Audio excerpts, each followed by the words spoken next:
Why is this not on a Thursday morning? Yeah, There we go. Right, ready? Extra content. exactly. Boys B squad. All ready? Yep. I'm so ready. I'm ready. Right. Promotion. I'm ready. Promotion. This is Yoshi. Welcome to Nintendo Dads, the Nindie Blowout special. It's post EGX REZZED from London, and we are doing this. So listen to this sweet, sweet intro music, and here we go. I had Thomas Buzz then as well. Right, welcome to Nintendo Dads. I'm joined by two lovely people today who are both also British. I can call this another kind of another Euro Boys takeover, but this time it's without my partner in crime, Justin. But instead, I've got another partner in crime, Nathan. How are you? Hey, I'm all good, man. Happy to be part of the UK invasion. Yeah, so this is your first time on Nintendo Dads. It is, yeah. So excited to be part of it. I don't have a kid, but I feel like I've got so many amiibo. I feel like I know the responsibility. Yeah, I mean, amiibo are kind of like a kid in the fact that they can be incredibly expensive. Yeah. And kind of hard to get at times.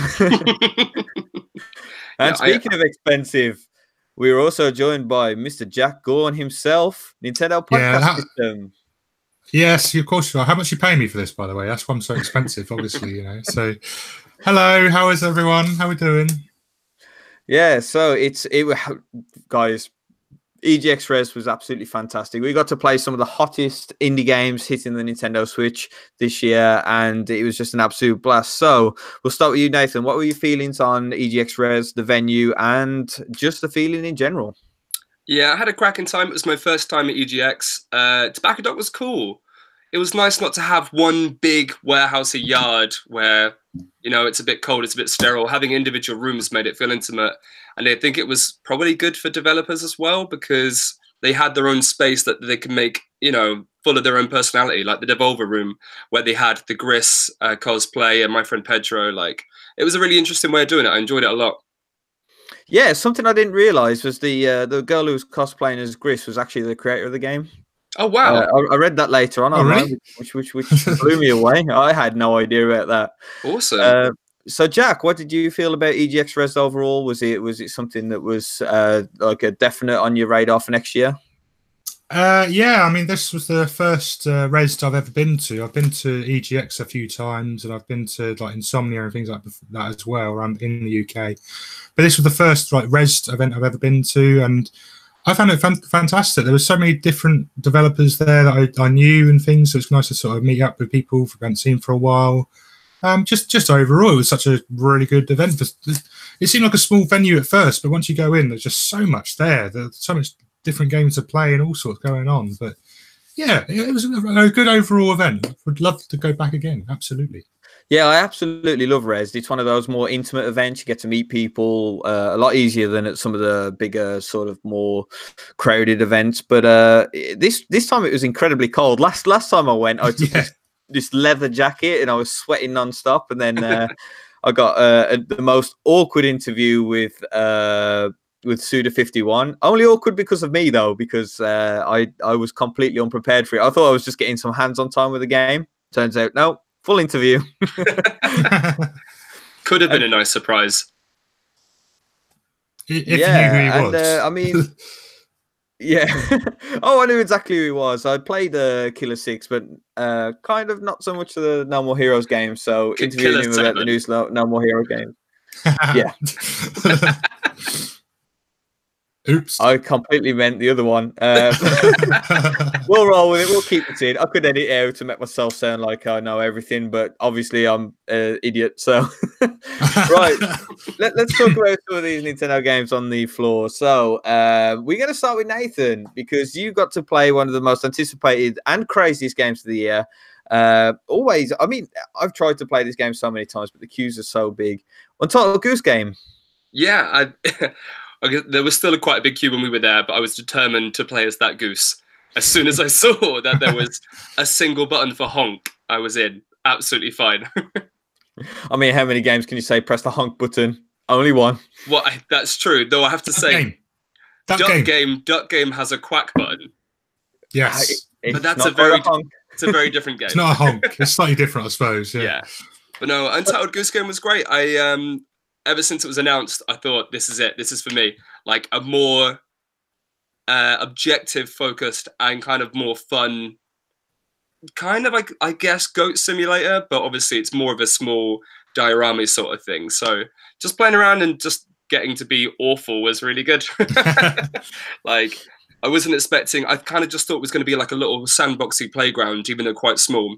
And seeing that every time you go in, you've got a list of objectives that you can just kind of do as you please and do as you go along. So suddenly I was like, okay, I will get the farmer's keys and I will drag his hat out into the pond, just because, you know, it was having that little incentive that was there was pretty good, but also kind of let me know what I could play with in the world. So it was good. It pushed me to do things that clearly are fun to do. Yeah, and one thing that strikes me about this game is that the graphics are beautiful. They're sort of, they're kind of low poly in a way, but it's the solid colors without the borders, without any sort of outlines, without any shading. There's just something about it. Yeah, it's definitely a nice art style, and I think it kind of adds to the kind of playful silliness that they want to go with. Like, it works as well. I like it being really. It makes it more chaotic in my head, I think.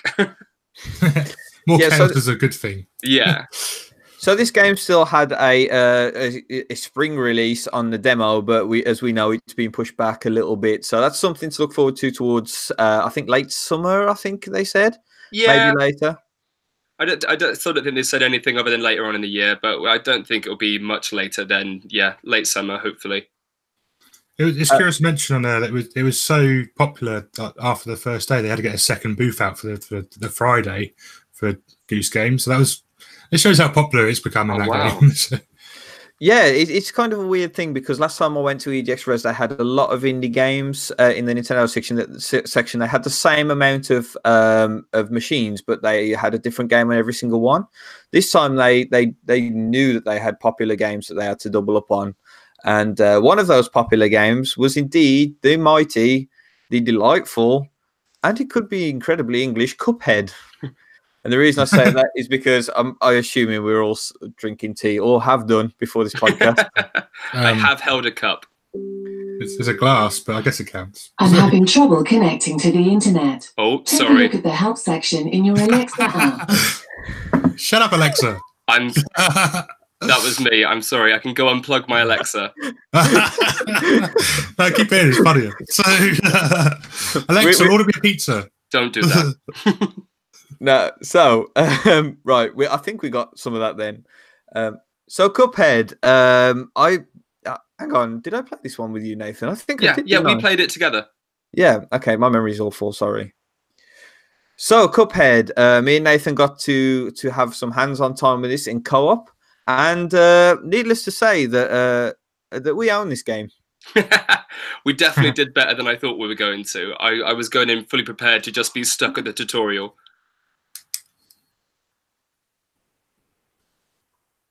Oh, he's frozen again. Oh, no. Oh, no. No. Gary's frozen. What are we going to do? Are we still live? We're still live. We're still live, yeah.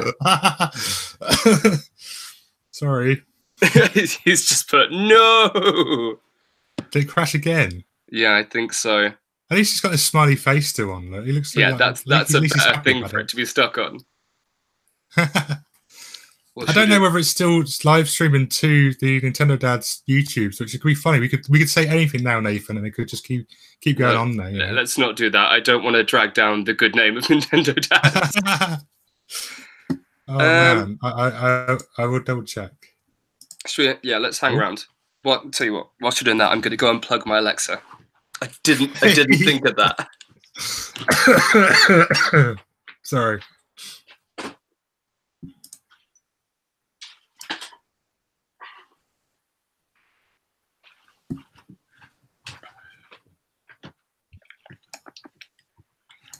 Oh God, how long is it going to take him to reset? I don't know. Are we still live? I think we're still live. Hang on. Is it on the Nintendo Dad's YouTube? Yes, we are still live. We are still live. Sorry, guys. This is technical difficulties. We are recording live for you. Oh no! How many people are watching? How many people are watching? 3. Okay, Hello, 3 cool. people. Hey, 3 people. Hello. Do we have the chat open? Can people ask questions? The chat is open. I can see the chat. Mr. Vaca. Hey, guys.